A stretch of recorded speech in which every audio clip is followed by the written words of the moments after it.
Hey, gang, this week's episode is brought to you by Royal Retros, the king of throwbacks. Hey, if you're looking for teams and leagues that don't exist anymore, but you'd like to remember them in high-quality jersey or uniform format, hey, some of those teams were legendary. Some of them were disasters, but they all live at Royal Retros. Check them out. RoyalRetros.com. Use that promo code SEATS for 10% off all of your purchases. Check them out now. And now, check out this episode. 10 seconds. Malone underneath. Malone again. Look at that kid. The same kind of a rebound. Look at that kid. The year was 1974, and a lanky 19-year-old Moses Malone announced his arrival in the ABA as a dominant big man brimming with potential.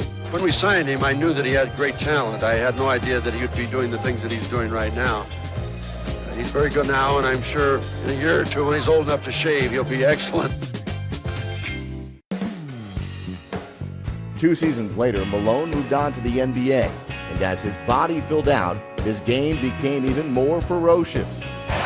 Maybe the best offensive rebounder in the history of the game. Nicknamed the chairman of the boards for his relentless work as a rebounder, particularly on the offensive glass. Moses Malone has had to work hard. Still can't get the ball to drop. Here he goes again, and he still can't. Malone pushes it in. He led the Houston Rockets to the 1981 Finals and won 2 league MVP awards. By 1982, he had fully emerged as one of the most feared scorers and rebounders in the NBA. Joining a talented Philadelphia 76ers team, he claimed his 3rd league MVP award as the catalyst of a 65-win season. Moses is one of those guys, when he focuses on something, that's it. After boldly claiming a playoff sweep in each series with his famous and nearly accurate prediction of foe, Moses did indeed take the Sixers to the promised land. On his way to the World Championship, the Moses slam dunk. The team dropped only 1 postseason game en route to the 1983 NBA Championship and Malone's anointment as Finals MVP. That was as great a year as I had seen a player have. He was so dominant. A 12-time NBA All-Star and a 6-time rebounding champion, Moses Malone would play for 21 professional seasons before retiring in 1995. Recognition as one of the 50 greatest players in NBA history swiftly followed, as did enshrinement in the Hall of Fame. Moses Malone left an indelible mark on basketball history, and his legacy as a player and as a man won't soon be forgotten. Moses is singularly the greatest influence in my NBA career. He taught me how to work hard. I call him Dad. Welcome to Good Seats Still Available, a curious little podcast devoted to exploring what used to be in professional sports. Here's your host, Tim Hanlon. Hello, my name is Tim Hanlon. It's Good Seats Still Available, and you know this by now, right? It's the curious little podcast that is devoted to what used to be in professional sports. Thank you for finding us. Fun and excitement headed your way this week. As we go back to hoops, we're welcoming the NBA back now on, seemingly every channel and streaming service known to man.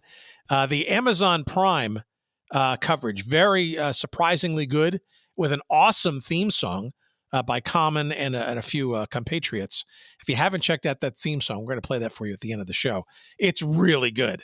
And the old one, the John Tesh Round Ball Rock is back now that NBC and Peacock are back on the NBA circuit as well. Certainly love me some of that Round Ball Rock for sure. But the new tune from Amazon, pretty damn good. And I'll fight you on it. And like I said, listen to it at the end and let me know what you think. But I digress this week because we're going back in time to a fascinating character in NBA and, frankly, ABA, which gets our attention, history. His name was Moses Malone, passing away about 10 years ago now, almost to the date, as we drop this episode. And our guest this week, Paul Knepper, has an excellent and very revelatory new book about Moses Malone called Moses Malone, The Life of a Basketball Prophet. It's published by our friends at the University of Nebraska Press. And a more enigmatic top tier talent you will have not found than in Moses Malone. This is a guy who on every, scorecard was the upper echelon of all-time players in professional basketball, certainly in the NBA, maybe less memorably, but certainly very much so also in the ABA, where he got his start. Moses Malone, the chairman of the boards, he was an aggressive offensive rebounder extraordinaire. He was an immense talent, playing for, what was it, like 21 seasons across the ABA and the NBA from 74 with the Utah Stars of the ABA, where he was Rookie of the Year and was his first All-Star appearance in each of those leagues, and all the way to the San Antonio Spurs, about some 20 some odd years later, where he retired after playing the 1994-95 season. But in between, my goodness, he was a 3-time most valuable player for the league. He won an NBA championship in 1983 with the Philadelphia 76ers. He was the Finals MVP that season. He was a 12-time NBA All-Star and an ABA All-Star in his rookie season in 1975. He made all kinds of teams, defensive teams and rookie teams, and he was the rebounding leader in the NBA for 6 years, including, I think, a stretch from 81 to 85 consecutively. He's had his number retired by both the 76ers and the Rockets. He was the first full-time player to be drafted directly out of high school by the pros, in this case, the Utah Stars of the ABA, and a groundbreaking presence both on the court and, oddly, as we'll get in our conversation, off the court. His personality was, it's a really interesting and a truly enigmatic topic. And we'll get into perhaps maybe why Moses Malone is not and was not thought of more regularly in pro basketball circles. This is a guy who's was named on the NBA's all-time top 50 of all time and top 75 as they do all those anniversary things. So there's no question that this is a guy who is supremely well regarded. He's a member of the Basketball Hall of Fame, of course. But I think when you look back, that personality, he didn't sort of have that sort of high wattage, memorable personality. And maybe, I think maybe a lot of people were a little off-put by it. And maybe incorrectly so, because this is a guy who's kind of shy off the court. He was certainly, he valued his privacy. He was not sort of very forthcoming with the press. He was quite humble, as most people, as you'll hear in our conversation with Paul in a few minutes, would attest. And frankly, the few times he did kind of open up to the press, I'm not sure he was sort of very trusting of them. I think he was also a little self-conscious, frankly, of his vocabulary, his I wouldn't say malapropisms. I think it was a heavy sort of Southern accent growing in rural Virginia. I think I don't call it an unease, perhaps, in front of the microphone, but let's put it this way. He wasn't sort of embracing it as a number of other players of his era, and certainly since, have sort of warmed to being media figures as much as they were on the court players. But there's no question that the native son of Petersburg, Virginia, Moses Malone, had an extraordinary career and a very interesting story and biography.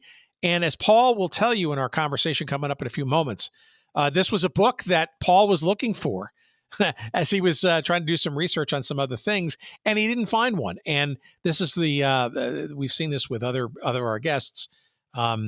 He wrote it. He felt he had to write it. And we're lucky for it, for sure, because I learned quite a bit of the story of Moses Malone. Let me give you a quick plug for the book, and let's get right into the conversation. Again, it's called Moses Malone, The Life of a Basketball Prophet. And like I said before, it is published by our friends at the University of Nebraska Press. You can get it wherever books are found. It is now available in both hardcover and Kindle formats. You can find convenient links to our friends at Amazon in the show description, or however you're getting the podcast this week, or go to our website at goodseatsstillavailable.com. Search up this episode numbered, what is it, 419? 419. No, it's not. That's Hey 19. That's Steely Dan, something different. Just search up that episode and you'll find our convenient links to said book from Amazon, and you'll get it as fast as humanly possible. And we'll get a couple of referral shekels of love when you do so that way. We appreciate that very much. All right. We also appreciate you listening to a very wonderful conversation. As I said before, I learned a ton. This is a great discovery for me, and hopefully for you as well. It's a story of Moses Malone. Let's get into it. Here's our conversation with Paul Knepper we had a few weeks back. Please, as always, enjoy. Give us a story about your background, and I'm really intrigued, of course, by how that background did or didn't introduce you to our topic of conversation, Mr. Malone, who I would argue is not only well-known and revered as a basketball figure, but strangely, and I think you kind of allude to this in some of the promotion for the book, almost underrated in that regard. There hasn't been a whole lot written about him, and or maybe as substantial, perhaps, maybe as other players of his stature. Yeah, I mean, that was some of the background. Well, I'll give my background a little. I guess took an unconventional path to being a sports writer, and that I was an attorney for many years in New York City, and was pretty unhappy doing that. And I started writing on the side. I did some writing for a startup website that no longer exists, and then I wrote for Bleacher Report for a couple of years, covering the Knicks. I wrote a book. My first book was about the New York Knicks teams of the 90s. And then Moses is my second book. And really, it's kind of crazy. It was probably about 10 years ago. I consider myself an amateur historian of basketball. I've read probably hundreds of books about the history of the game, but I knew relatively little about Moses. And certainly compared to other players of his stature who I knew much more about. And so I actually went on Amazon maybe 10 years ago and I said, you know what, I'm going to read a book about Moses and learn more about him. And to my surprise, there was no book about Moses. And I didn't act on it at that time, but I think that kind of planted the seed to eventually want to write the book myself and tell his story, because I do think he's very underrated, underappreciated. I talked to a number of people who played former teammates and opponents. It was a common theme. A number of them said to me, I never in a million years would have imagined that Moses Malone would be underrated. But here we are. So, okay, what is it about him, or was it about him that stood out in your mind, that to seek him out, so to speak, in terms of wanting to read more about him and understand him? Like, how does he cross your radar did you grow up in New York? Yes, I did. Okay, so you probably were the Knicks or like me, unfortunately, a Nets fan. Moses Malone maybe would come to town once in a while, but he was certainly not a player that the New York metropolitan area was sort of, agog with. No, he wasn't. And frankly, like for me personally, I'm of an age where I didn't become a big basketball fan until probably the late 80s, at which point he was kind of on the downside of his career already. So he didn't, even as a fan, I'd never watched him at his peak. And so I think it's just kind of, as I said, just as a historian of the game and someone who loves the game and is aware of the statistics. And for example, there are only 9 players in NBA history who have won 3 or more MVP awards. Moses is one of them. It's a very prestigious list. Sports fans love lists. We love rankings, right? And a few years ago, the NBA put out its top 75 players ever.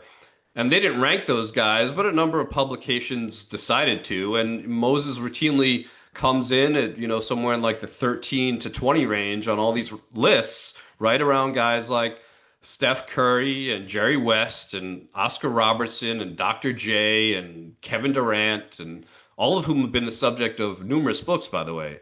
But nobody written a book about Moses. So that is what really, it was curiosity more than anything that drove this project of like, okay, who is this guy? You look at the stats, you look at you listen to, I've interviewed other people from his era and sports writers who covered him, and people that talk about him like he was just this an all-time great player, and yet I knew relatively little about him. And so I dove in a little bit and started doing some research, and based on my preliminary research, I was like, wow, there's a great story here.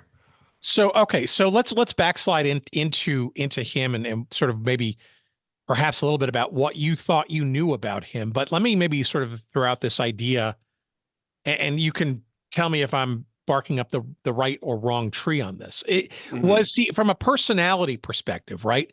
I don't, certainly there was no debate about his prowess and his as a player. But I don't know maybe if he really stood out as a quote unquote personality relative to maybe to some of the other players of his era. I don't really know much personal, what his personality was like. Was there an absence of it perhaps? And maybe that adds Tim, to it? You just hit on it. Nobody knew what his personality was like. And that's absolutely, Why do you think that? Why was that? I don't remember all the interviews with him during back in the day, but yeah, because there weren't a lot. Moses, it was a few things. Moses was, I think, shy by nature, quiet by nature.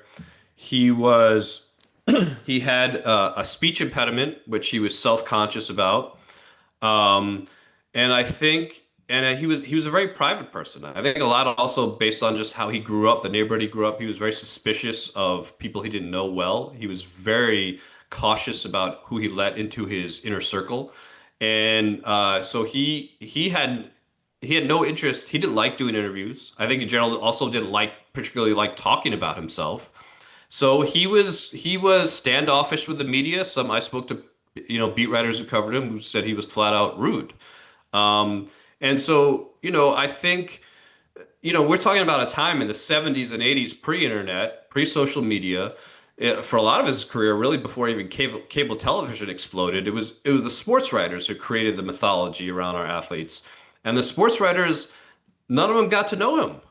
And some of them flat out disliked him. So I think that affected the way he was covered then and the way he is now. And I think that, Moses appeared gruff and kind of had a scowl on the court.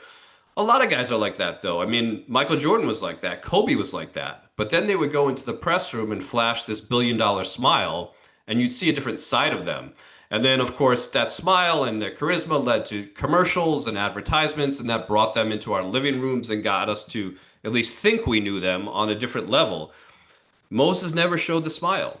It was there. He had it. That was one of the fascinating parts about researching the book and talking to people. Moses was a very intelligent guy. He had a great sense of humor. He loved to joke around with his teammates. But as soon as the reporters would come in the room, he shut down. And he just didn't let the public see that part of him. Why do you think that was? Was there anything in his upbringing, perhaps? I know he was an only child, I guess, and he was a broken home was part of it. And his mom was pretty... take charge, I guess. Was there any sort of hint as to perhaps why that sort of, shall we say, I want to say lack of personality, but defensiveness around that personality was kind of his, if you will, calling card? Yeah, I do think, look, I think as with anybody, I think it's somewhat nature and somewhat nurture. I think if you put Moses in any environment, he probably would have been a relatively shy, quiet guy. I think that because, yes, Moses grew up very poor, very poor. He didn't have a father. It was a rough neighborhood, and you had to be cautious and you had to watch your back and you had to be suspicious of strangers. But who else grew up like that? Charles Barkley. And Charles Barkley loved the camera, right? So it's tough to say. I think those things did affect Moses, but they, in that same situation might have affected somebody differently. I think the speech impediment was a real thing. He had a stutter. When he first came out of high school, he was playing in the ABA, and there was a prominent radio personality in Utah where he played who dubbed him Mumbles Malone. And this is a 19-year-old kid fresh out of high school who had not really had any experience with the outside world. And I talked to teammates and people who were with that organization. They said that was extremely hurtful for him. And you could see how that could be for a young man. A young man with a stuttering problem, to be called Mumbles Malone. And so I think he just really withdrew. And the other side of that too is he didn't give a damn about being famous. He didn't care. He didn't care about the endorsements. He had no interest in being a superstar. We've seen other guys like that, right? I think Jokic is like that now. Tim Duncan was like that. But Moses had no interest in being a star. He had no interest in being famous. He just wanted to play ball and be one of the guys. All right, let me ask you if perhaps his relative youth, shall we say, entering the pro game might have had something to do with it. To back up, this is a guy who, if wasn't the first, was certainly among the first. And I'm sure there's an asterisk around this story about literally going from high school into the pros back when this American Basketball Association, something we love, of course, on this show, existed as a competitor to the state NBA. And one of those distinctions or differences that the ABA threw out there, because they were trying to generate as much attention and competition as possible, was to kind of sort of play in the pool, if you will, of high school grads going directly to their league versus the college route. In that backgrounder there that I just threw out at you, which was probably full of misleading comments, was his relative youth perhaps part of this in terms of him being, if you will, rushed to the stage, so to speak, at the age of what, 18? Yeah, I think it definitely could have been. I think there's a good chance of that. I mean, if you're, if you're, if you go to college first, I mean, there's not in the college game. Yeah, you do interviews, but there's not as much press. You're not thrown to the wolves the same way that you are in pro ball. Your coaches can kind of protect you a little bit. Certainly not in the 70s, right? This is a different era, right? Right. Oh, we have to absolutely. also check ourselves in the era of NIL and stuff, right? Right. Even up until a couple years before Moses would have gone to college, freshmen weren't even eligible to play college ball, right? So you had a whole year of adjusting to school and adjusting to life as not a professional athlete. Well, you could argue that, but at playing at a higher level, and your coaches and the athletic department could monitor the types of interviews you faced and stuff like that. The other thing is, I think there was a tremendous backlash to Moses going pro in that, so I refer to him as the first modern day player to jump straight from high school to pros, because there are a few guys who did it in the 1940s, and then it wasn't done again for over 20 years. And in the 40s, it was the league was just kind of hoping to survive. So then Moses did in 1974. There was a lot of animosity towards him. There was a lot of, anytime, like I said, any trailblazer, you're going to face animosity, you're going to face backlash. A lot of people in the college system were angry because they viewed him skipping college as a threat to the college game. Is this a new trend now, or is all the good talent going to go straight to the pros? So the college guys were angry, coaches, administrators, lots of them made angry public statements. The NBA wasn't happy about it because they had a free farm system in college basketball for all those years, and now all of a sudden they were losing that. And, I think there are a lot of people, frankly, I think there was some racism behind it, if not explicitly, then, a kind of an undertone of racism that this black kid from Virginia who had a stutter, was not well spoken. He spoke in a kind of Southern black vernacular in addition to his stutter. And a lot of people looked at him, they said he didn't go to college. People thought he couldn't go to college. They assumed he was stupid. And I think there was some venom behind a lot of the comments that were made at the time. And again, that was a product of him jumping to the pros so early, and something that he may not have faced, or certainly not as much of, if he had gone to college for 2 or 3 years and then gone pro. How does he get on the radar as a high school player? I mean, he signed with the Utah Stars for 75. Was it a 5-year contract worth about, according to my notes here, $1 million, right? Which is not chump change back then. So there had to be something going on. I can't imagine he was the only one being courted, if you will, from the high school ranks either, or maybe he was just the first one to take him up on it. Yeah, I don't know of anyone who was courted that heavily before him. I think there were a couple of conversations with a few guys, but he was talked about on a next level. I think he was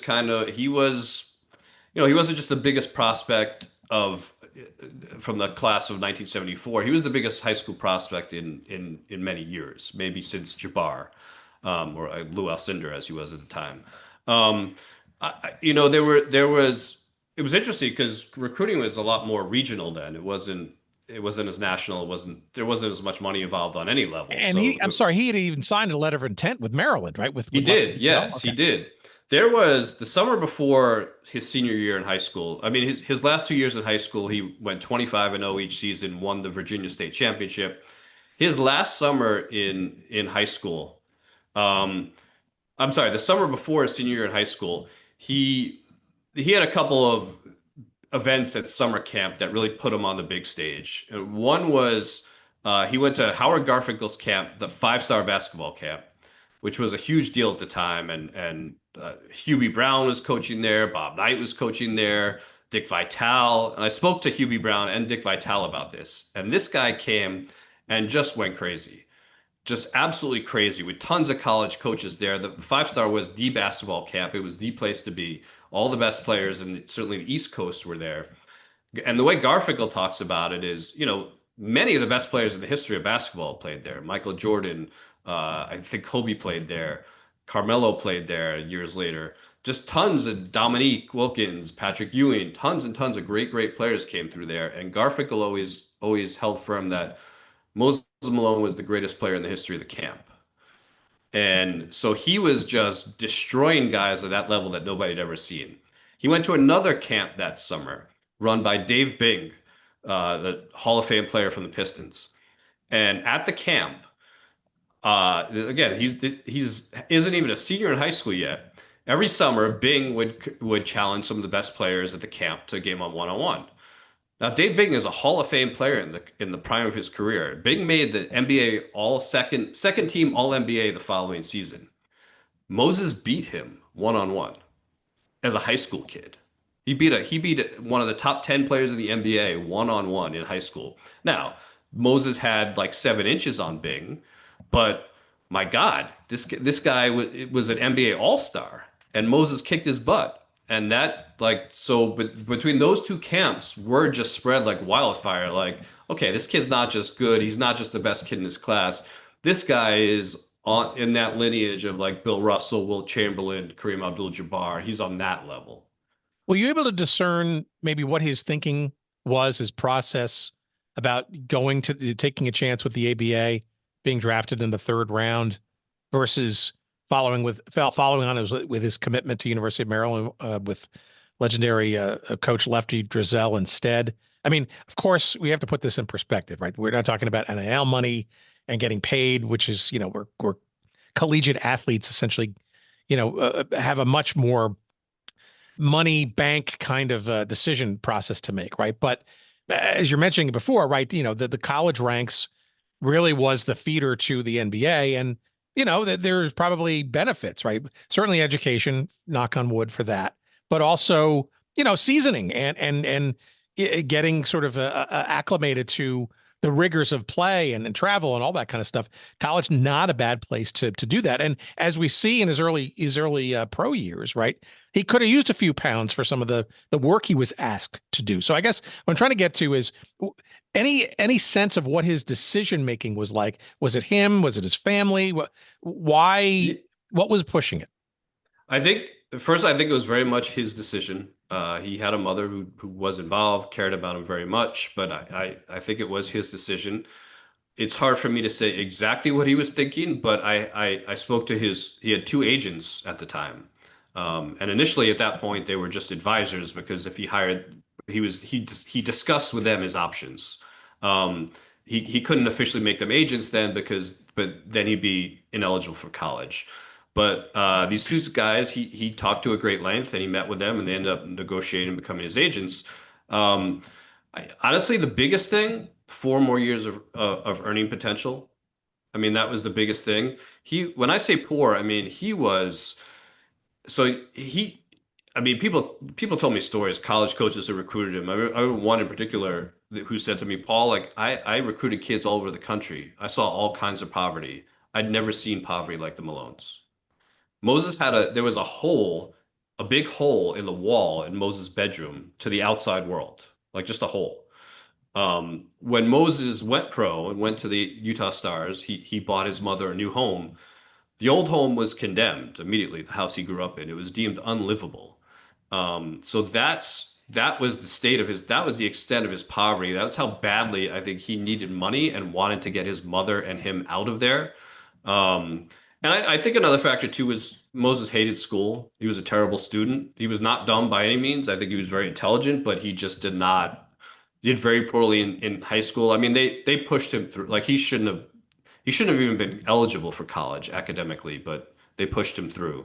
And they would have pushed him through at Maryland, let's be honest. We have talked about that at length and with others directly who were part of that system, so to speak.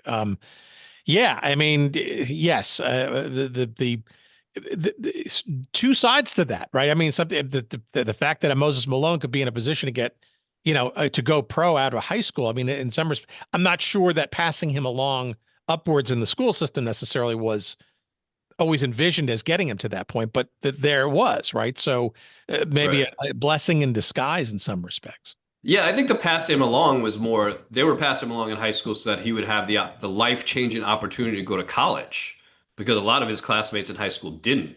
So we got you needed at least a C average in high school to be academically eligible to play in college. So I think they passed him along so he could play in college. I don't think they were thinking, I mean, maybe they thought hopefully down the line he could go NBA too, but I think they were thinking more short term. Let's get him into college. Let's get him a college education so he could do something with his life, whether it's professional basketball or something else. Well, and look, this is a topic we've talked about many times, right? When you've got a competitive challenger league there, right? And hungry at that, right? Money and opportunities tend to be more pronounced, at least in the early going, and perhaps questionable sources of money and or the solidness of those offers and stuff. But it creates more opportunities, and in this case for high schoolers and stuff. So I mean, in many respects, right, it was kind of right time, right place for him and his talents. Having two leagues well, not really two leagues to choose from, but a league that was competitive with the NBA that would bend over backwards to differentiate itself and offer money that ordinarily wouldn't be the case if it was 5 years or a couple of years later. Yeah, absolutely. A lot of things had to come together for that opportunity to rise at that time. It had only been a few years that even the ABA was accepting guys out of, because they didn't, the first few years they didn't, but it started with Spencer Haywood. It only been, I don't know, 3-4 years that they were accepting guys leaving college early to come to the ABA. And so high school, I mean, a few years earlier, that the idea of someone going from high school would have been inconceivable. So it very much was. And as you noted, a few years later, it might have not happened because the ABA folded and, they had the quote unquote merger with the NBA, and the NBA, wasn't inclined to take that step, especially if there wasn't competition from another league. So it was very much in like that sweet spot between the time that they started allowing underclassmen to come in and the time before the ABA folded. So let's talk about his ABA years and getting started and stuff, because number one, I'm curious as to sort of how he sort of acclimated, obviously being relatively young to his peers. Obviously, the league is flashy but very unstable, and certain pockets of excitement and others in glorified high school gyms and stuff in between. But what's striking to me in looking back at his early career is the relative instability of it, not from his own making, right? The Utah Stars, right, in that first season, essentially basically not making it through the 74-75 season, going to the Spirits of St. Louis, which is a whole nother interesting situation, playing in front of hundreds in St. Louis, the league itself being unstable, that quote unquote, don't call it a merger. And even his start with the NBA, with the Buffalo Braves for all of a handful of games. I mean, here's a kid, literally a kid, skills be damned, right? That is literally not being given much of a stability start in his pro career. Yeah, it's remarkable, and frankly, I think you could throw that on the pile of, I think we first talked about of why Moses was hesitant to talk to reporters and kind of you know kept to himself. I think all that had something to do with it too. I mean, he went in uh his first 2+ seasons, he went as you know, the Stars to the Spirits to the Portland Trail Blazers drafted him in the like merger draft, and he was with Portland for training camp, and then he was traded to Buffalo where he was for a week and played 2 games, and then after a week he was traded to Houston. So he'd been kind of discarded and moved around left and right and couldn't get any kind of stability or find any kind of home in pro ball. And I think that made him even more kind of reclusive and cautious as well. Um, but yeah, all the more remarkable that he was able to withstand all of that at such a young age. I mean, you could easily see that derailing a kid's confidence and and his career. But Moses persevered and eventually found a home in Houston. How can you tell us sort of how the NBA handled players that didn't go to college that they had to absorb from the ABA? Did they have to make special, I want to say accommodation, but did they have special rules for them? Because obviously the NBA still was not in that position where they were considering or allowing high schoolers to be drafted. And here you've got a player, Yeah. I guess after 2 years of ABA would still be considered, if you will, a junior by collegiate standards. Yeah, well, you know what they kind of did after Moses came in. So Moses came in 74, and then the NBA I think was kind of like, uh-oh, we gotta keep up here. We're gonna lose out on all this talent. And then after Moses came in, the NBA did say they extended their what they called their hardship rule to high school. And the year after Moses was drafted in 74, two guys were drafted to the NBA, Darryl Dawkins and Bill Willoughby. Well, Bill Willoughby came straight out of high school to the NBA in 1975. So by that time, Moses and the other players who did not play college ball were welcomed into the NBA as long as they applied for what was called a hardship exception, which with the NBA was extremely liberal with that. If you applied for a hardship exception, you were going to get it. But it was just kind of a hoop you had to jump through. So the NBA quickly realized they needed to match what the ABA was doing. Really in that year between when Moses came in and the merger happened. Okay, but he's still a desirable asset, right? I mean, he's a kid who made the all rookie team in 75 in the NBA, excuse me, in the ABA. He was an all-star in the ABA. Yeah. It's pretty clear that he was showing talent and he would be valuable. How can you maybe sort of give us the cliff notes of how he winds up ultimately getting to literally the rocket ship that would be the Houston Rockets for him in 76, because pretty torturous.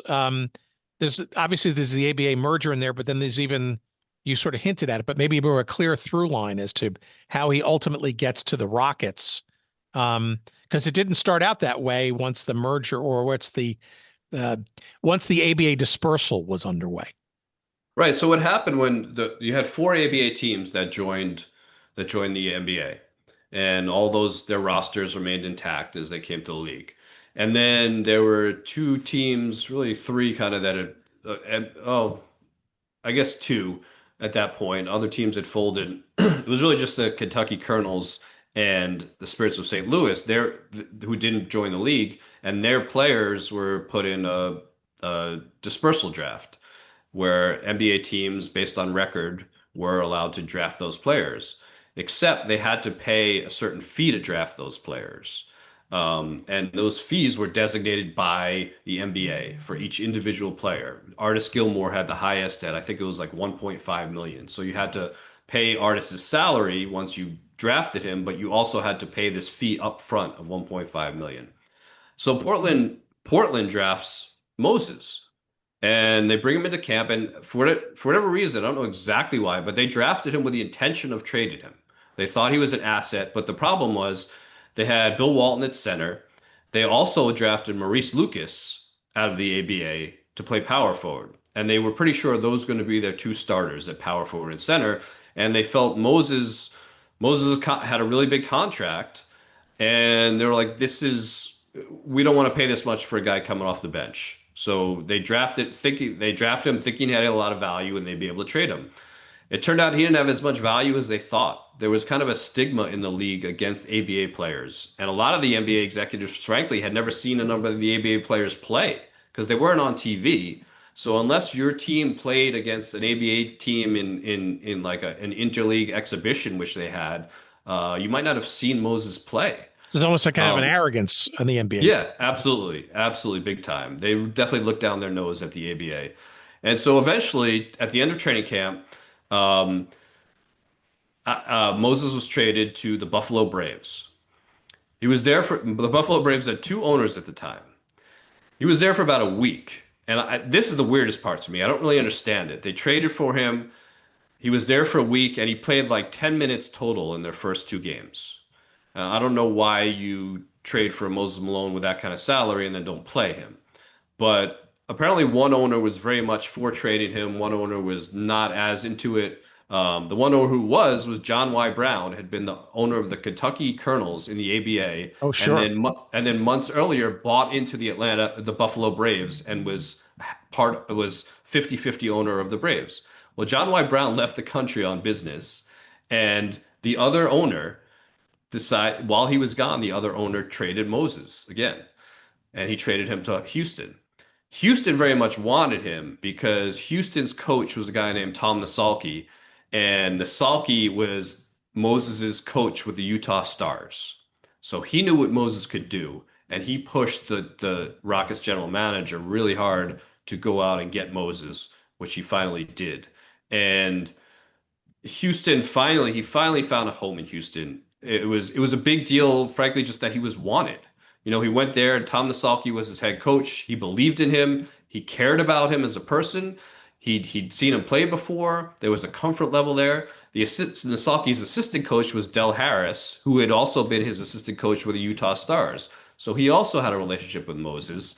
Moses had some friends on the team. The Rockets' first pick in the draft that year, the first pick overall in the whole draft, was John Lucas, the point guard out of Maryland. Moses and Lucas got very close. Lucas helped Maryland try and recruit Moses. And when Moses went up to Maryland the summer before what would have been his freshman year, he and Lucas hung out all the time. So he had a good friend there. He also had some very close family, his aunt and cousin who had moved from his hometown to Houston. He had family in Houston. So after all these first couple of years of bouncing all around, all these different teams, two different leagues, people not believing him, people doubting his abilities, all of a sudden he was in a place where he felt comfortable, he had friends, he had family, and he had a team with a coach who believed in him, was willing to invest in him, and cared about him. And that made all the difference, I think.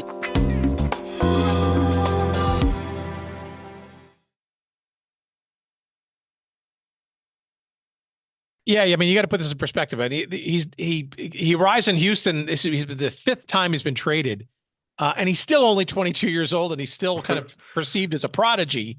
Right. Now it's time to get going with the prodigy part. Let's see how he can do it, right?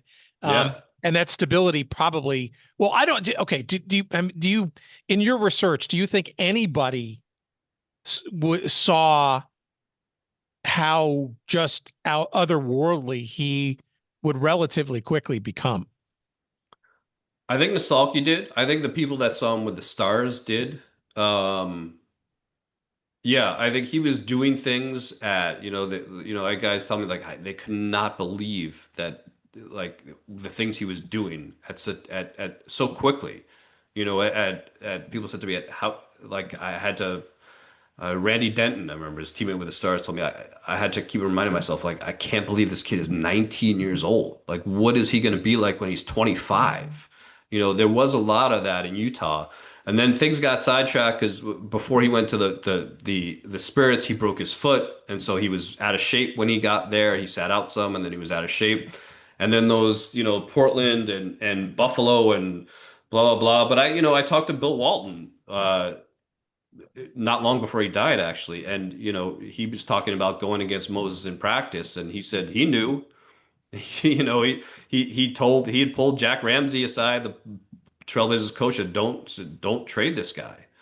And the line was when they did trade him, Ramsey came to the team one day and said we traded Moses, and uh, Walton said, "What'd you get for him?" And he said, "A first round pick and it was like $200,000." And Walton said, "You didn't trade him, you gave him away."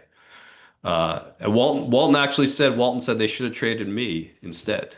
Speaking of himself, so there were signs. I think mostly the people in Utah thought he could be this otherworldly talent. Some of them told me that Bill Russell's the guy who came up a lot, that they thought he could be another Bill Russell. That's high praise for somebody so young, but obviously certainly showing the prowess. When did he get his nickname chairman of the boards? Was it later in his career, or was he I mean, it was in rebounding prowess Houston. early? Yeah, it was in Houston. So it was I don't remember exactly what year, but it was in Houston. And that was the cover of Sports Illustrated one year. I think it was the 78-79 season when he won his first MVP. It's a chairman of the boards in the cover of Sports Illustrated. And so yeah, it was around there. It might have been that season, 78-79. And a couple of MVP awards and stuff. I mean, take me through kind of some of the highlights of his Houston career, because it's clear that he's a dominant player, right, of an elite quality. That I would assume this really was the cog that made Houston such a force for such a period of time. I mean, the finals in 80, 81, two MVP awards during that time.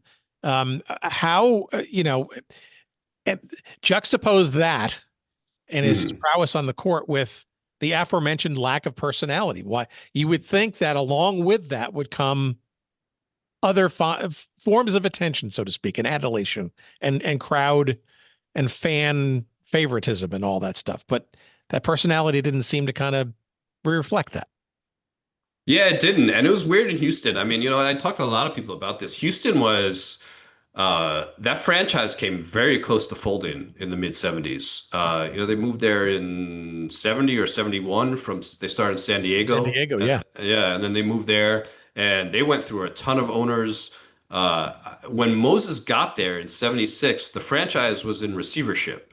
Like the owner of the team had gone bankrupt and it was like he had to be looking over his shoulder then. Yeah, he was. And so the owner of the team went bankrupt and the bank took over the team. And there was a lot of speculation that they were going to leave.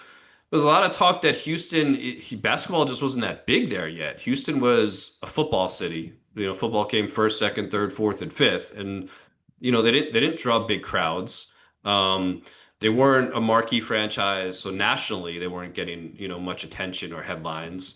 So I found it interesting actually how little of a star he was given what he was doing, that he won 2 MVPs, that he dragged a sub 500 team to the finals in 1981. He was doing spectacular stuff. I mean, I think he was the best player in basketball. I mean, from 1974 to 1983, he won 3 MVP awards. That to me, that you're the best player in the game if you do that. Well, so you kind of said it, and I don't want to interrupt, but you kind of said what I was thinking, right? Was my perception and recollection, which is not deep nor informed, was that indeed he was literally he was the hub, right? He was the guy dragging that team across that playoff finish line, right? I mean, without him, would have been a very different story. Is that real or right? Oh, absolutely. Yeah. I mean, they finished 40 and 42. So it's remarkable that they got there. But yeah, I mean, he just dragged that. He beat Magic and Kareem in the first round, which was a shocking upset at the time. Because they were the defending champions. And he dragged them all the way to game 6 of the NBA finals. I mean, I think at that time, that period of time, I was talking about this with someone recently.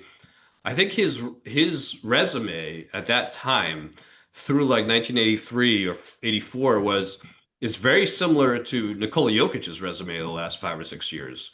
Both guys won 3 MVP awards. Both guys won a championship. And I think both guys were clearly the best player in basketball. But he just flew under the radar. I mean, now he didn't win a championship with Houston, and I think obviously that elevates your stature. And I think it did big time because in 1983, when he won a championship with the 76ers, that's when his fame and the adulation really took off because he won a championship now. It was one of the greatest teams ever. They swept the Lakers, the vaunted Lakers in the finals. He won an MVP again in back-to-back seasons. He's the only guy to win MVPs in back-to-back seasons for two different teams. And Philadelphia was historically, certainly then, was a much bigger basketball town. And so his stature really kind of exploded after that.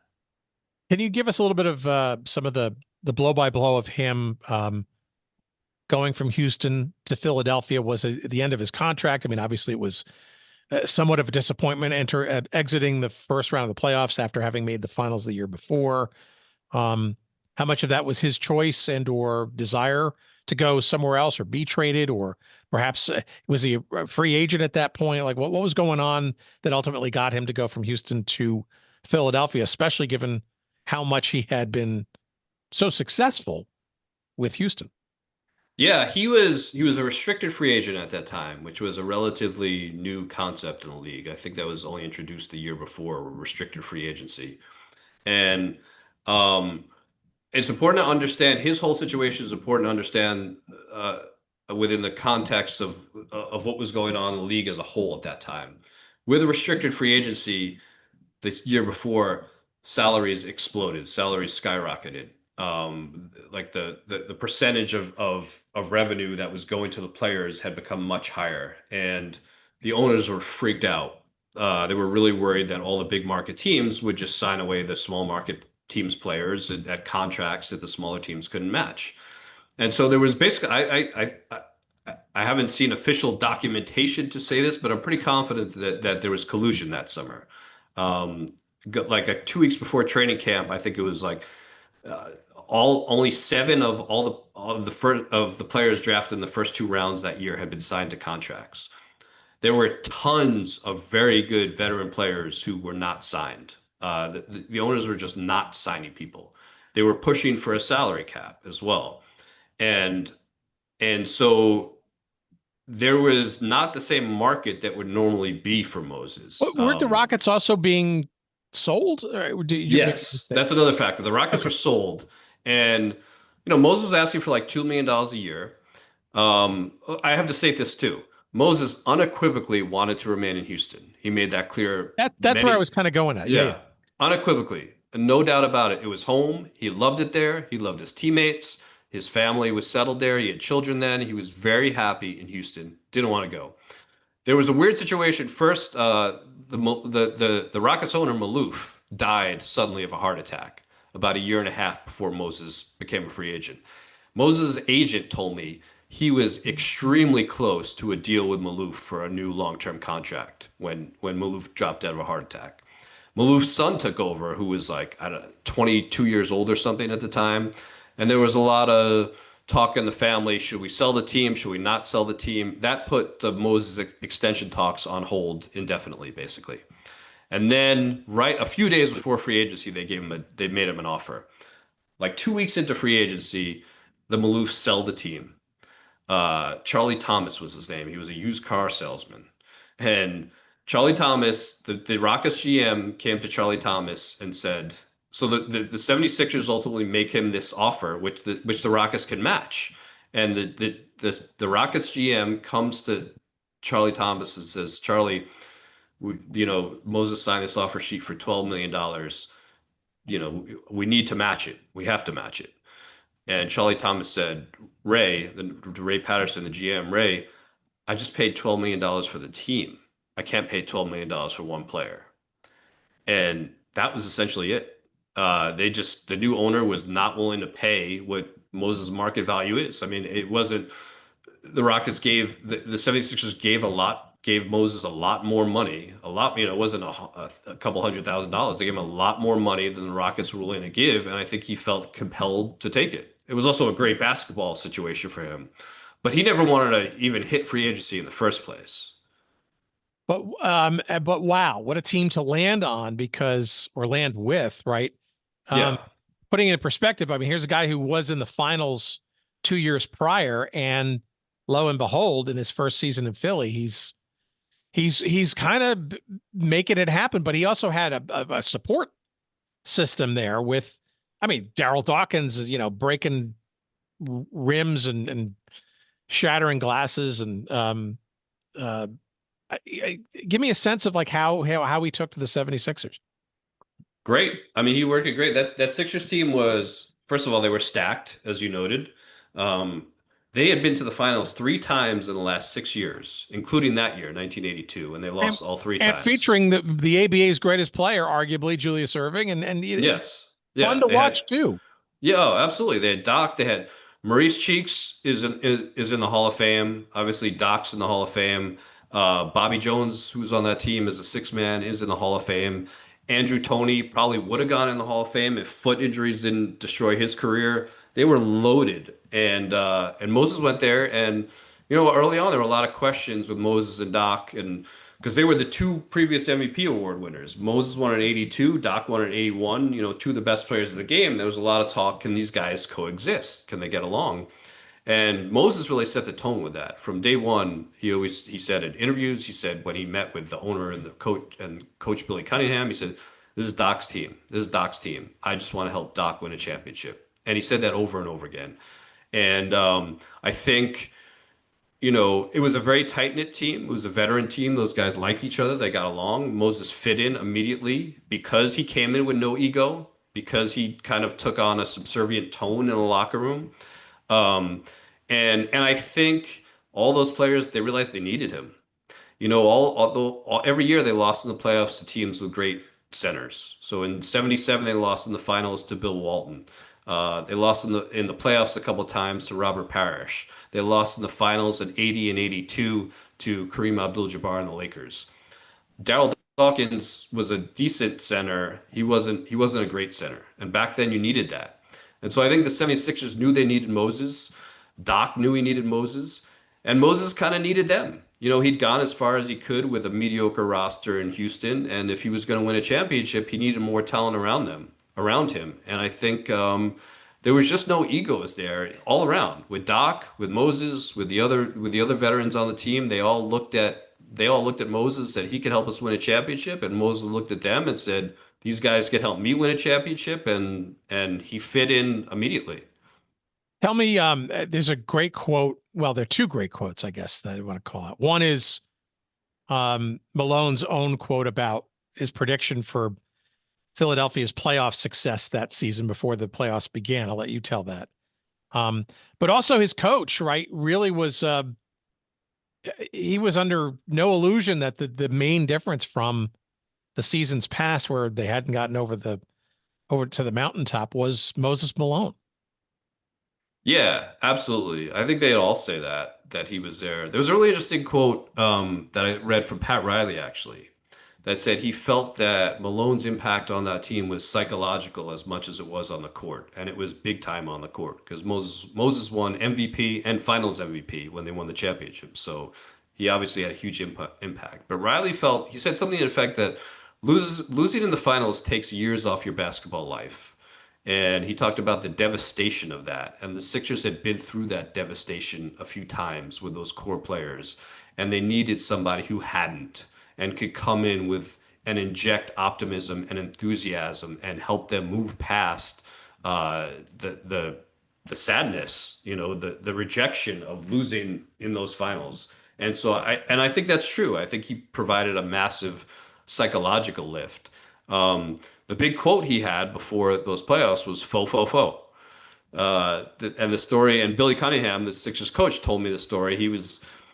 Moses' knee was bothering him. He sat out a few games before, at the end of the regular season, he had fluid in his knee, and he was in a lot of pain. And he sat out practices, and like the day before the series started, Billy Cunningham walks in the trainer's room. He said, "Moses, how you doing?" And Moses turned to him and said, "Faux, faux, faux." Right? No, not Moses, how you doing? Moses, what do you think about the playoffs? And he said, "Faux, faux, faux." And it's become legend. Billy is sure that he was saying we're going to sweep every series, and Billy said to him, "From your mouth to God's ears," was Billy's response. Now, I've heard there are all different versions of this story, though. So there are a couple other reporters who said Moses said faux, faux, faux in the locker room.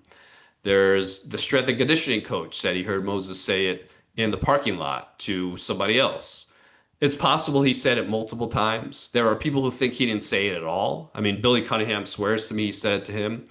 The other thing is, a couple of the reporters who overheard it, they think he wasn't really saying we're not going to lose a game in the playoffs. He was saying we have to win 4 games in the first series and 4 games in the second series and 4 games in the third series. That's what you have to do to win a championship. He wasn't necessarily saying that we're not going to lose a game. And I think Moses kind of confirmed that he wasn't, it wasn't this grand prediction that we're not going to lose a game. It was him matter of factly, and that sounds like Moses too, just kind of matter of factly saying we got to win 4 games of 4 games of 4 games. It initially started off as just, it was written in the middle of an article, that Moses said, written out as 4-4-4, not faux, faux, faux. And then after the Knicks swept, the 76ers swept the Knicks in the first round, all of a sudden, the quote, like a week later, the quote became like this blaring headline and spelled out as faux, faux, faux. And it became legend, as Mark Ivoroni, who was on that team, said to me, all of a sudden it became Babe Ruth's called shot in the 1932 World Series. That it just took on a life of its own. But it's, what exactly he meant and when and where exactly he said it is not certain, but it's a great quote. But he also, do I have this right that they ultimately incorporated that into their playoff ring, their championship ring? They did, yeah. But with a twist, right? Because there was a 5-game series. Right. Yeah, exactly. Nice job, Tim. Yeah, they did. So they ended up, they came close. They lost 1 game in the second round to the Milwaukee Bucks. And after that game, a reporter asked Moses, "What now, Moses?" And he said, "Faux, 5-faux." And which they did, and that the rings, it's inscribed faux 5-0 is now inscribed in their championship rings. Have you seen one of those rings to verify that? I have not, no, but a couple of players told me that. So okay. I'll have to keep an eye out, maybe see if some of our listeners can find a photo of that. Perhaps maybe somebody is that'd be great, off at Heritage or whatever. All right. Well, I mean, in many respects, right, if you look back on his career, which in 1982, 83, nobody had the luxury of doing, right? In many respects, it was pretty much that's probably the zenith of his professional career. It's not to say that he didn't have other standout seasons in the years that followed. I mean, he won an all-star selection again and with the Hawks after a couple of years with the Washington then Bullets. But then the Bucks ultimately near the end, and then came back to Philadelphia first season. This is a guy who kept grinding it out, right? I mean, you would think that was kind of sort of would set his legend in stone, but he had another easily 10 plus years to go in his career. He played for 20 years in both the ABA and the NBA. That's an amazing run. How would you define the rest of his pro years in the twilight of that accomplishment with the Sixers? Yeah, I'd say, somewhat frustrating in that I think Moses got old kind of young, if that makes sense. I think his prime, what years I would say maybe got to like 30, 31, maybe 30. And I remember when he was traded to the Bullets, I believe he was 31 at that time, and the 76ers owner, Harold Katz, referred to him as an old 31. And I think he kind of was. I'm not sure if it's maybe that because he came in the ABA so young, he had so much mileage on his legs. I know there were a few seasons where he led the league in minutes played, and that, there was no load management back then. Moses played 82 games. He played a number of seasons. He played every game, and there were seasons where he averaged over 40 minutes a game. So I don't know. He was still a very good player. When he went to Washington, I mean, those couple seasons, he might have been, a top 10 to 15 player in the league. He was still great, but he was no longer like an MVP type Moses.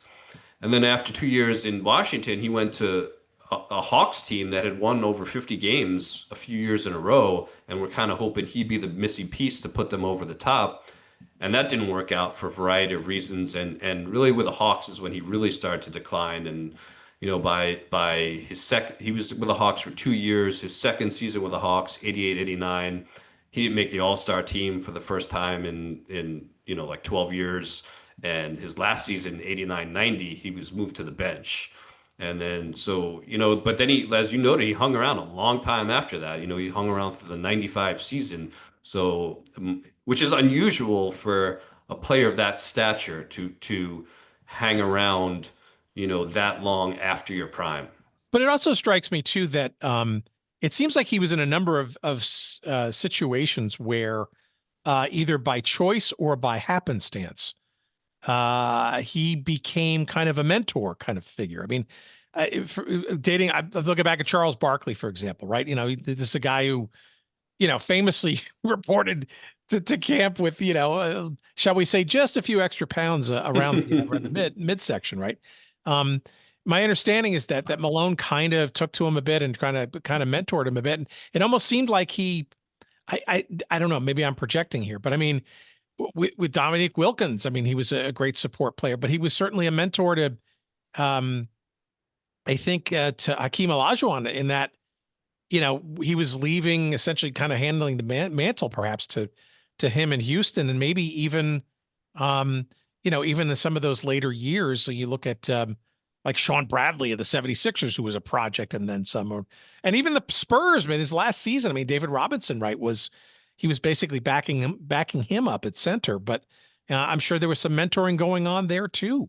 So in some respects, maybe the quote unquote old young man or young old man was, not only being able to support on the court, but perhaps maybe more importantly off the court with some of the younger stars that were, on those teams. Definitely, absolutely. I mean, he took on, and this is something I think people just don't know about him, but he very much enjoyed being a mentor, even when he was still in his prime. And I talked to, you mentioned the big ones are Olajuwon and Barkley. He was had a huge impact on both of their careers. Charles says over and over that Moses is the one individual most responsible for his success in the NBA. When Hakeem Olajuwon went into the Hall of Fame, he said, "I would never be here without Moses Malone." So he did, but less known is he did the same things for guys who were like second round draft picks who rode the end of the bench with the team. He enjoyed that. A lot of it was just by example too. I mean, Moses was a gym rat. He loved to compete. He worked his butt off. So he was a wonderful example in that way. I talked to this guy, as you mentioned, he came back to Philadelphia, I guess the second to last year of his career when he was like, 40 years old or just shy of 40. And part of the reason they brought him back was to mentor Sean Bradley, who was the second pick of the draft. But I interviewed, I remember a guy named Warren Kidd who had basically a cup of coffee in the league, and it was his rookie year. And he said, Moses every morning would get up. He had a bad back by then, but every morning he'd get up super early, do all his backward exercises, lift weights, go for a swim, and then like a run too sometimes. And this Warren Kidd, I think, was 23 years old at the time, and he told me he tried to, emulate Moses and work out with him, and he said he couldn't keep up. So Moses, he was a good locker room presence because even at that old age, and what a great example for these young players. Here's a guy he's won 3 MVP awards. He's an all-time great player. And here he is. He's only playing 10, 15 minutes a night now, but he's still the first one at practice every day, the last one to leave, working his butt off all the time. And so I think coaches liked having him around, for that reason.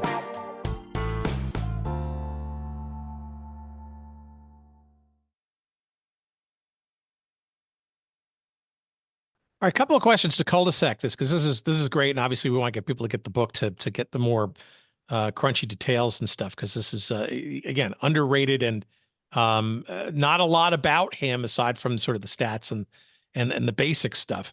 How would you describe him as a player? You don't become the chairman of the boards nicknamed, and leading the league, and I think even career-wise still, if I'm not mistaken, in rebounding, being a timid and a, elegant type player, right? He was pretty much a force, right? Physical. Yeah, I mean, the word you hear most commonly that people bring up is relentless. He was relentless, and he was a very physical player. He came up that way. When Moses was in high school, he used to go to the state penitentiary in Richmond, Virginia, and the guards would let him in, and he would play pickup ball against the inmates just to toughen him up. I mean, that's kind of how he came up. And so, yeah, he was very tough. He was very physical. Um, and as you know, he was the greatest offensive rebounder of all time, still Even by on a his own mile. shots. Yeah. Even on Oh, his own yeah. shots. He was Yes. almost prolific at that. Exactly. Exactly. And I really kind of dove into that and talked to people about why. And, a lot of people talked about technique and his gifts. And he had incredibly quick feet. He had great re-jump ability. He jumped quickly, but it was also had a remarkable ability to jump, come down, and jump again. Um, he had incredible instincts for what angle the ball was going to come off the rim.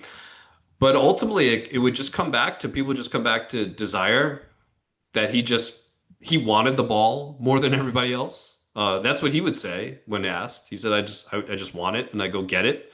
Um, Del Harris, who was his coach for a while in Houston, told me, he said the difference between Moses and other rebounders, he says most rebounders, even good rebounders, they'll go for 20, 25 rebounds a game, try for 20, 25 rebounds a game. Moses tries for every rebound that goes up to the basket. If that's 100 a game, his take was, he's like, I don't know that Moses was actually a better rebounder than anybody else. He just tried for a lot more. He just went for a lot more of them. So he was just kind of this relentless force that just kept coming and coming and coming, never seemed to tire. And he was strong, he was tough, he was physical. He'd beat people up and wear you down. He was a first ballot Naismith Memorial Basketball Hall of Fame inductee in 2001 for obvious and good reasons. Where do you think was he inducted under a certain team's name? Is that how they do it with the Basketball Hall of Fame, like they do with some of the other sports? I guess the question is, what team would he be most revered by and/or owned by, so to speak, in terms of being synonymous with his, I guess either Houston or the 76ers, right?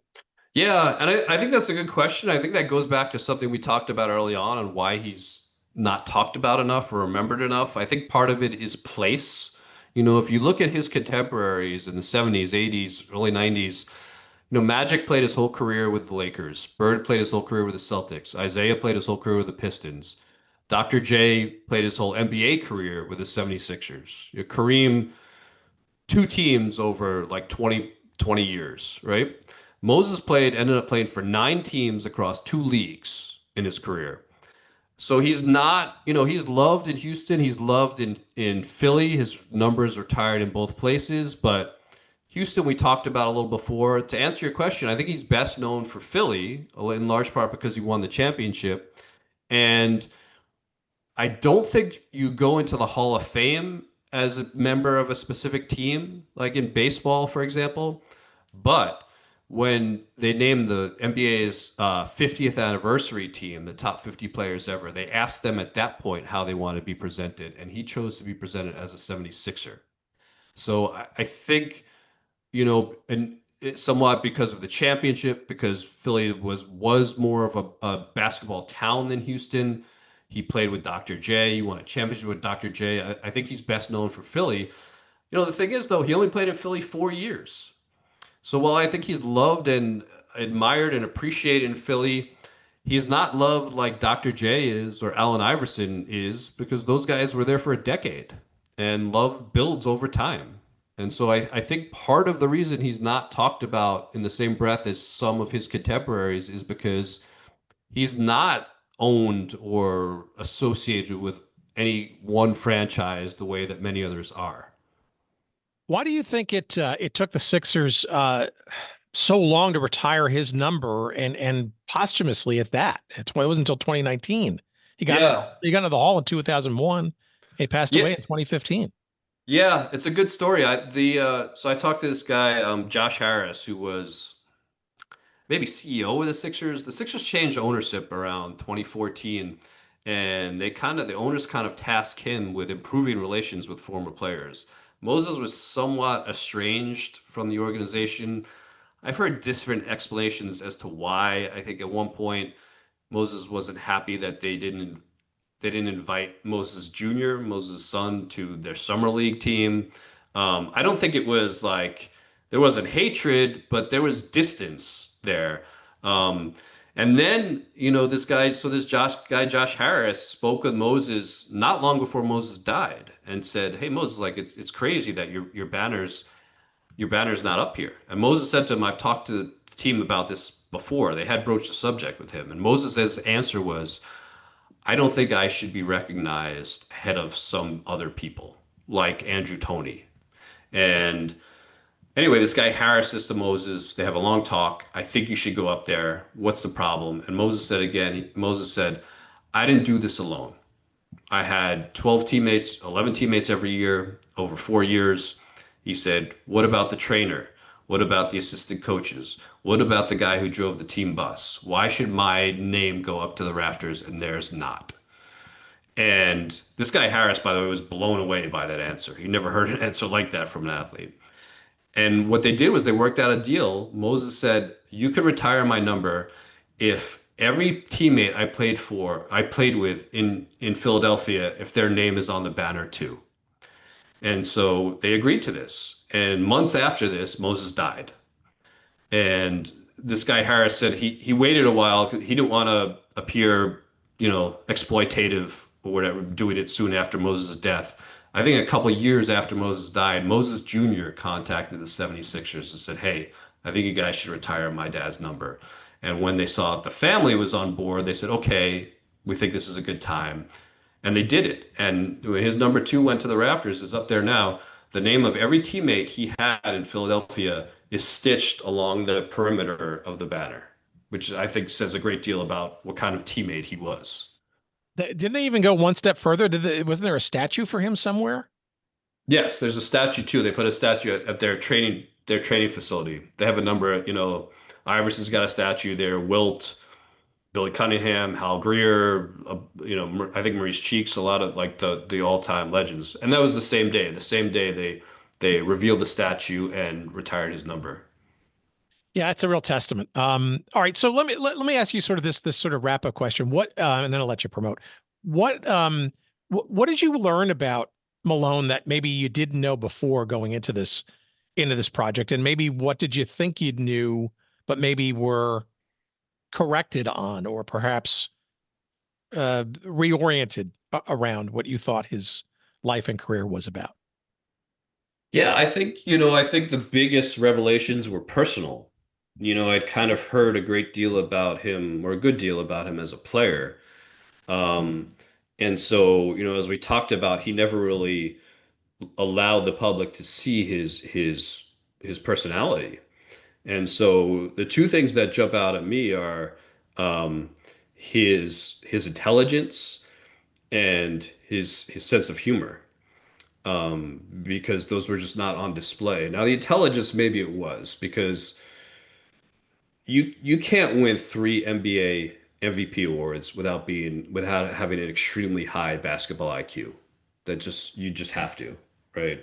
And there was intelligence off the court as well, mathematical ability, right? So Moses could pick up a newspaper in the middle of the season, see how many rebounds he's averaging per game, and immediately calculate how many rebounds he needs to get over the last 20 games or whatever in order to average enough to meet the special perk that he got. If let's say he had incentive, if he averaged 15 rebounds a game, he could pick up the paper and immediately calculate how many rebounds he needed for the rest of the season to reach that benchmark to get that extra money. So he was intelligent in other ways as well, but certainly basketball. And then, as I said, sense of humor. He was a prankster. He loved to just, hide guys' shoes in the locker room. Sometimes he'd call up a teammate. And pretend to be a different teammate. He'd call up a teammate and be like, maybe he'd call Maurice Cheeks and pretend to be Bobby Jones and say, "Hey Mo, it's Bobby. Like, meet me at the corner for dinner at 6 o'clock, whatever." And obviously he wouldn't be there because it wasn't really Bobby Jones. So he had a great sense of humor. And so I think those are the big two. It's the personal stuff, what kind of friend he was. He was a very loyal, very devoted friend. As I noted, a great teammate. Another thing that made him a great teammate was humility. He won 3 MVP awards. He was the best player in the league. Everybody looked at him differently than they had 10 years ago, but he never looked at himself differently. Like there seems to be an incredible lack of ego there. He never asked for special perks or accommodations. He never expected that. He didn't. In fact, it was weird. He made a lot of quotes like, I talked about how he didn't like being a superstar. It seemed like he didn't even understand it. There were a lot of quotes from him about like, basketball is a team game. There are 5 guys on the court at one time. There are 12 guys on the team. It takes a team to win. Why is there so much attention on me? I'm just a cog in the wheel kind of thing. And it didn't seem like he was just blowing smoke. You talk to his teammates and he treated the 2nd round draft pick who barely made the roster and was sitting at the end of the bench. He would treat that guy the same way he treated Dr. J. And that extended beyond the game too. He would treat the janitor in the arena the same way he treated Dr. J. There was a tremendous humility about him that I didn't know about. So I can't say I had many misconceptions that were disproven. I think it was more just that in a lot of ways he was a mystery and I had no idea what to think or what to know. And I guess to some extent, like everyone else, I thought he was kind of this gruff, standoffish guy, which he was with the media. But in his personal life, he wasn't like that at all. So those were some of the things I learned about him. Well, and there's that, if you don't see a book that you want to read, well, you have to write it. And it sounds like you have done just that. And I'm, again, like you, surprised that it's taken so long to get a decent biography of perhaps one of the most influential and, superstars of the game. I think on everybody's short list of greatest players ever. And I think you fill a nice void here by adding to the tableau of basketball by going deeper into his story. And I'm just surprised it took so long. And I'm guessing you do too. Yeah, absolutely. I think it's long overdue. I mean, and that was definitely part of the impetus for the project. I was this guy's we got to get his story out there. This story needs to be told. He lived a fascinating life. He had a fascinating career. He was extremely influential, as you noted. He was a wonderful player, and nobody really talks about him anymore. And let's get his name out there a little bit. Let's hopefully more fans become aware of him and read about him and learn about his life and his career.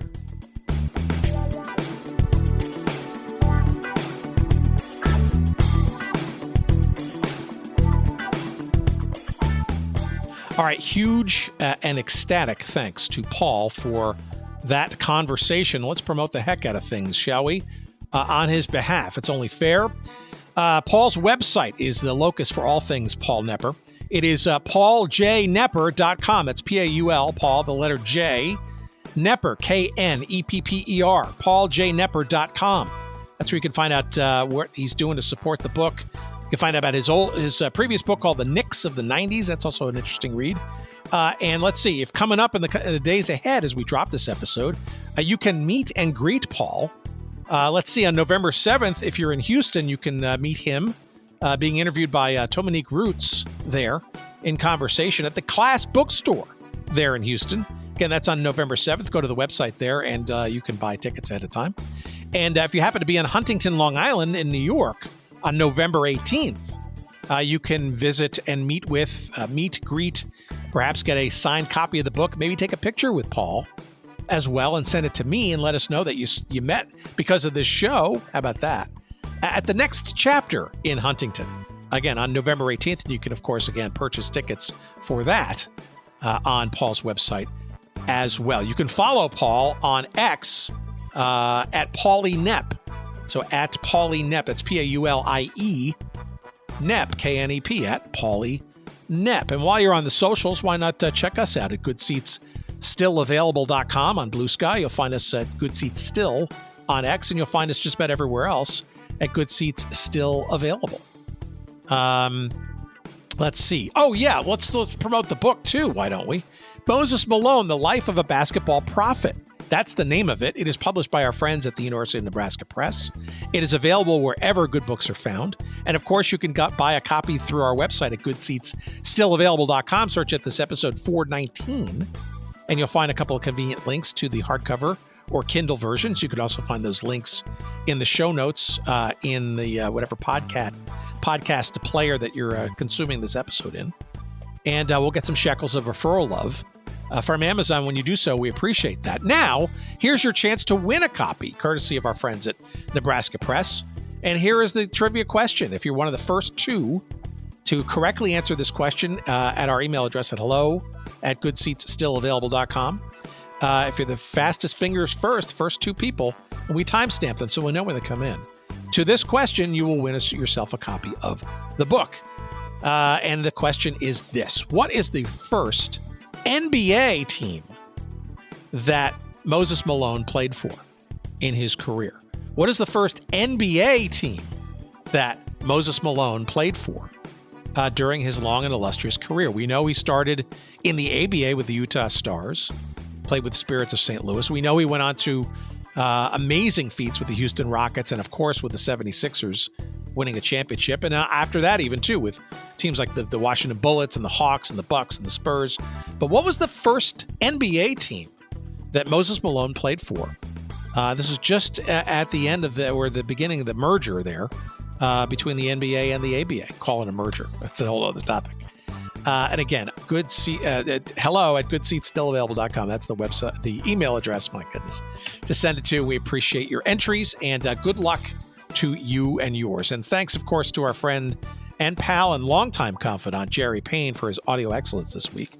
Congratulations to his Kennesaw State Owls.